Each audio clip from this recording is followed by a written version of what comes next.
नमस्कार दोस्तों। तो चलिए आज बात करते हैं उस विषय पर जिस विषय का प्रभाव सभी पर है, लेकिन उसकी चर्चा कोई नहीं करता। जी हाँ, मैं बात कर रहा हूँ जलवायु परिवर्तन की, या फिर हम कहें क्लाइमेट चेंज की। इस विषय की परिभाषा क्या हो सकती है या इसको कैसे परिभाषित किया जा सकता है, इसका कोई मतलब नहीं है। जिस प्रकार से हम सामान्य भाषा में समझें कि जो इलेक्ट्रिसिटी होती है, इलेक्ट्रिक करंट होता है, इसकी परिभाषा को आप क्या करोगे जानकर। इस चीज़ का, इलेक्ट्रिक करंट का हमें प्रभाव दिखाई देता है। हम स्विच ऑन करते हैं, लाइट चालू होता है, फैन चालू होता है और हमें इलेक्ट्रिसिटी का इफेक्ट दिखाई देता है, यानी कि करंट का प्रभाव दिखाई देता है। उसकी परिभाषा से हमें कोई मतलब नहीं।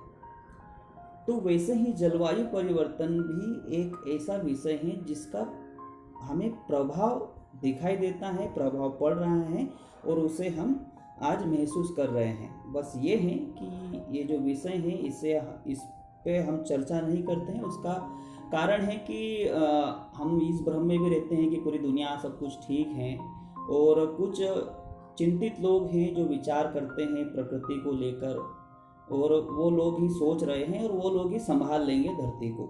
ये हमारे अधिकतर लोगों की विचारधारा होती है। लेकिन समझिए, अगर ऐसी विचारधारा करोड़ों लोग रख रहे हैं तो करोड़ों लोग एक जैसा ही सोच रहे हैं कि भैया कोई नहीं कुछ करने वाला, सीधी सी बात है। तो जो जलवायु परिवर्तन जैसी समस्या है, इसके प्रभाव हमें कैसे दिखेंगे, जिससे कि जो मौसम चक्र चले आ रहे हैं, जो हम कई वर्षों से ऑब्जर्व कर रहे हैं, अवलोकन कर रहे हैं, या फिर हमने जैसे भी पढ़ा हुआ है, वो आपको आज वास्तव रूप में विचलित दिखेंगे। वो जो मौसम का जो चक्र है वो बदल गया है, धरती का तापमान बढ़ गया है, ये जलवायु परिवर्तन के प्रभाव है। तो देखिए, विकास के पागलपन में हमने अधिक सुख सुविधा की चाह तो की, लेकिन उसके साथ हमने प्रकृति को भी नष्ट किया। तो हम सब भागीदार हैं विकास में और प्रकृति के नष्ट में भी। तो मुझे लगता है कि इसे समझा जा सकता है, इसे संभाला जा सकता है। इस विषय के प्रति खुद जागरूक हो सकते हैं और दूसरों को भी जागरूक किया जा सकता है। आप या हम या पूरे देश दुनिया की बात करें तो हम एक बहुत अच्छे समय में भी हैं, या फिर हम कभी बहुत ज़्यादा अध्ययन करते हैं तो हमें लगेगा कि बहुत बुरे समय में भी हैं। तो अच्छा या बुरा आपके ऑब्जर्वेशन पर डिपेंड करता है, लेकिन हम प्रयास करके जो भी समस्याएं हैं क्लाइमेट चेंज जैसी, इन समस्याओं को समझकर इनका निवारण खोजने की कोशिश की जा सकती है। मैं ये दिलासा नहीं दूंगा कि हम यह 1 या 2 दिन में या 1 या 2 साल में जलवायु परिवर्तन जैसी समस्या से निपट सकते हैं, लेकिन जो लोग इस पर चर्चा करते हैं उन लोगों को कम से कम सुने। जो लोग जागरूकता फैला रहे हैं उनको सुने और उनके साथ जो भी पहल है उसमें शामिल हो। आप सभी जानते होंगे या नहीं भी जानते तो मैं आपको बता देता हूँ कि एक क्लाइमेट एक्टिविस्ट या पर्यावरणविद कह सकते हैं, जो बहुत ही अनुभवी व्यक्ति है, सोनम वांगचुक सर, जो कि लद्दाख से हैं, और वे लगभग 18-19 दिन से क्लाइमेट फास्ट पर हैं, यानी कि एक उपवास रखा है, और वो सरकार से मांग कर रहे हैं कि जो लद्दाख में वहाँ का जो वातावरण प्रभावित हो रहा है और वहाँ की जो जनजाति प्रभावित हो रही है बदलते वातावरण की वजह से, उस पर ध्यान दिया जाए।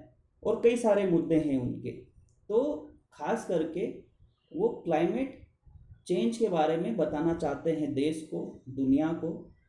तो हमको भी इस पहल में, इस इनिशिएटिव में हमें भी पार्टिसिपेट करना है, ज़्यादा से ज़्यादा लोगों को जागरूक करना है, और इस जलवायु परिवर्तन जैसी समस्या को आम जनमानस को भी समझाना है, समझना है और इस पर काम भी करना है। या फिर मैंने जो जलवायु परिवर्तन के प्रभाव बताए, उन प्रभाव से प्रकृति में तो परिवर्तन होंगे ही, उसका सीधा प्रभाव पड़ेगा आम जनमानस पर, किसान पर, खेती पर और खेती से अनाज पर। और इस प्रकार से अगर अनाज नहीं मिलेगा इंसानों को तो भूखमरी बढ़ेगी, भूखमरी बढ़ेगी तो चीज़ों की जो महंगाई है वो बढ़ेगी, और महंगाई से आप सभी जानते हैं, यानी कि हम कहेंगे कि जलवायु परिवर्तन सिर्फ तो प्रकृति में ही बदलाव नहीं करेगा या प्राकृतिक चीज़ें ही नहीं बदलेगी, इसके अलावा आम जनमानस भी प्रभावित होगा और अर्थव्यवस्था भी गड़बड़ाएगी, देश दुनिया कस्बों गांव सबकी। तो सोनम वांगचुक सर जो प्रयास कर रहे हैं, जो इनिशिएटिव कर रहे हैं, तो उनको भी सपोर्ट करें, उनको जानें वो कहना क्या चाह रहे हैं। हो सकता है कि जलवायु परिवर्तन जैसे विषय की जानकारी सबको ना हो, लेकिन ऐसा नहीं है कि इसे जाना नहीं जा सकता। अगर इस विषय पर और बहुत सारे विषय हैं जिन पर हम बातचीत कर सकते हैं। So I think enough for today. So thank you so much, take care, Tata.